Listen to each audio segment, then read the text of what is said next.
everyone, it's Helen here. Today I will be making bánh cuon or Vietnamese steamed rice rolls. In Vietnam we love eating rice and noodles and anything else that is made from flour. We will call it bánh or cake. And making this bánh involves rolling or cuon, so we call it bánh cuon. Making bánh cuon requires lots of patience, and therefore if you want to test how patient you are, then let's go to the kitchen with me and we make some bánh cuon, okay? For this recipe, I'm using one pack of 400g bánh cuon flour. But if you can't find this, you can mix rice starch with tapioca starch for 200g each.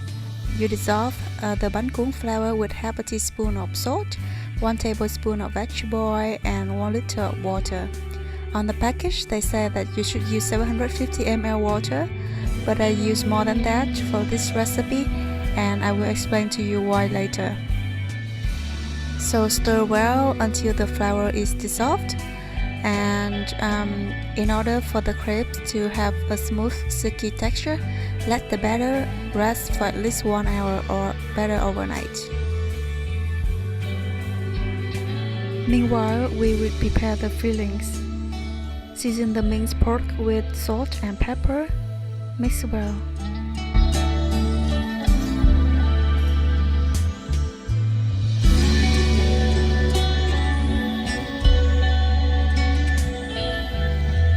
Soak the dried wood ear mushrooms in boiling water and leave for 15 minutes.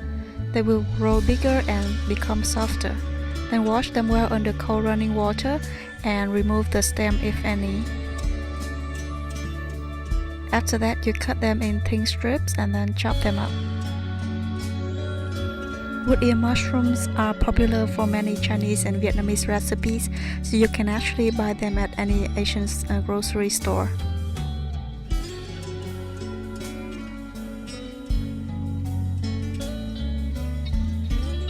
Next, we cut red shallots into 1 cm thick slices and chop up 1 onion. We need a lot of fried shallot to garnish, so this is how to make fried shallot or hành phi. Make sure that the shallot slices are very dry and coat with some tapioca starch. Because the Asian red shallot is quite expensive here, so I also add onion slices for more volume.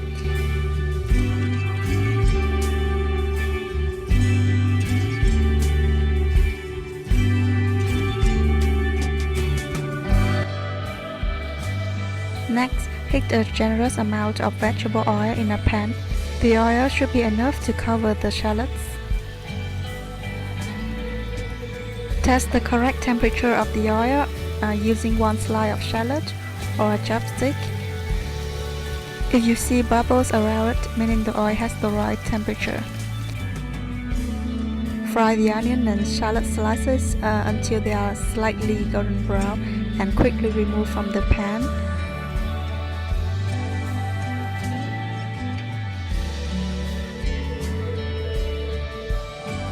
Spread the fried shallot on a kitchen paper to drain out the excess fat.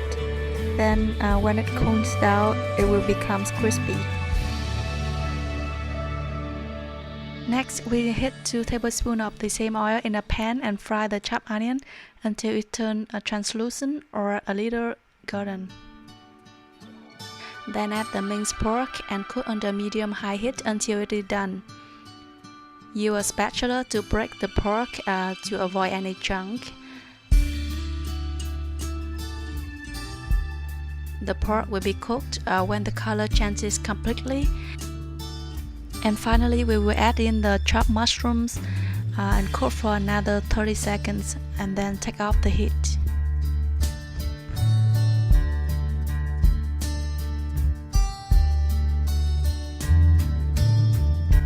Now comes the more exciting part, making the rice crepes.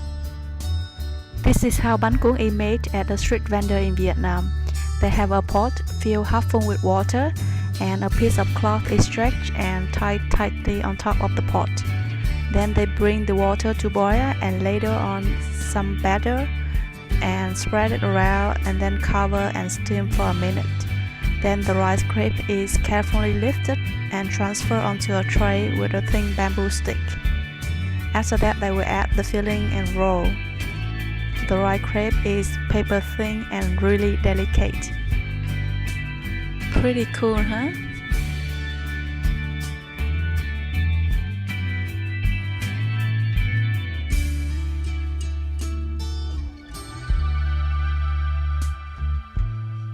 So that was a short clip that I filmed the people making bánh cuốn in Vietnam during my last trip to Vietnam.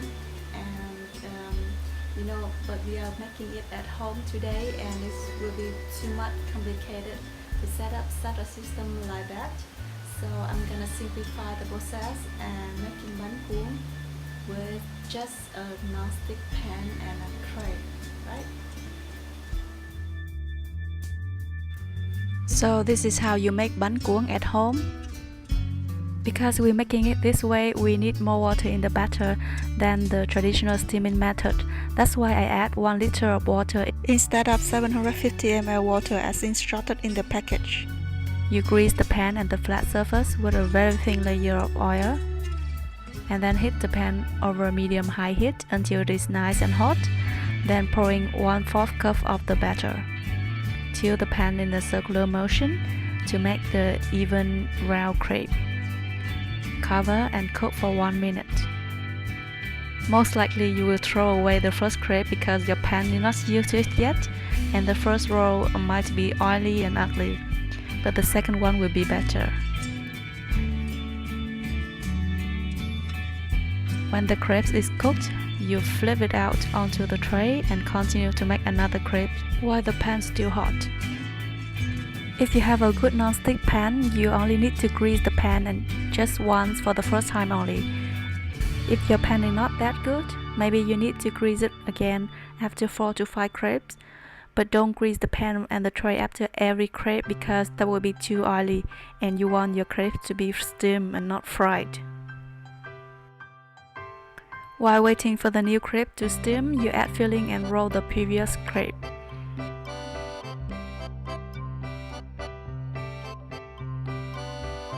There are many ways to roll, and this is just one of them.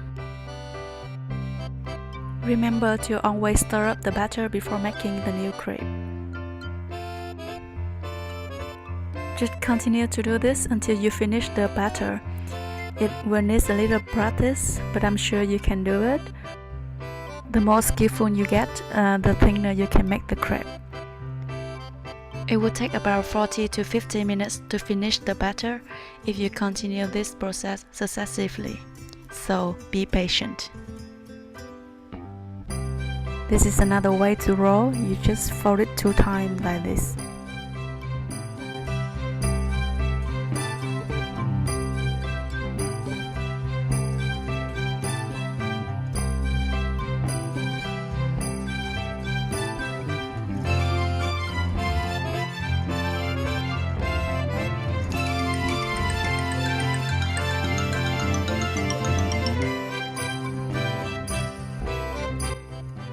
So this is what we get. The rolls should be thin, somewhat translucent, so we can somehow see the fillings through the outer layer. To serve, cut the steamed rice rolls into bite-sized pieces and top up with fried red shallot. You can serve bánh cuốn with vegetables, for example, blanched bean sprouts, meaning bean sprout that is soaked in boiling water for about 30 seconds. Or you can also serve it with chopped cucumber or fresh vegetables and herbs like Asian basils, etc. And also it normally comes with Vietnamese ham, chả lụa, and of course some light dipping sauce. Here I also add some thin slices of carrot and kohlrabi in my dipping fish sauce.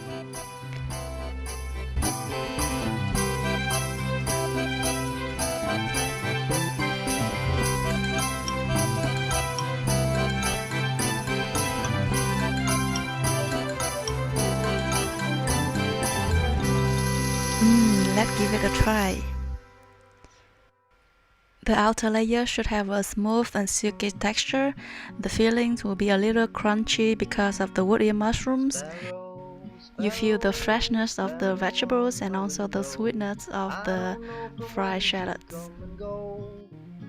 Bánh cuon has many variations. It is served differently in different regions in Vietnam. And this is a takeaway bánh cuon from the store that I filmed earlier. They added some cotton meat or meat floss on top and some fried breadcrumb. And this is bánh cuon from a famous restaurant in Da Nang. It is served with a platter of fresh vegetables, and also they put some green papaya slices in the light dip in fish sauce. Yummy! So enjoy your homemade bánh cuon and thank you for watching. Bye bye!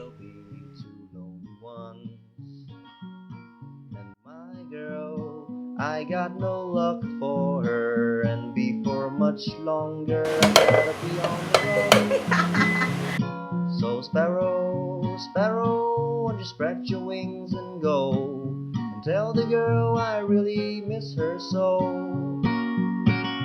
Poor fellow, sitting by your window, I don't know from whence I come and go.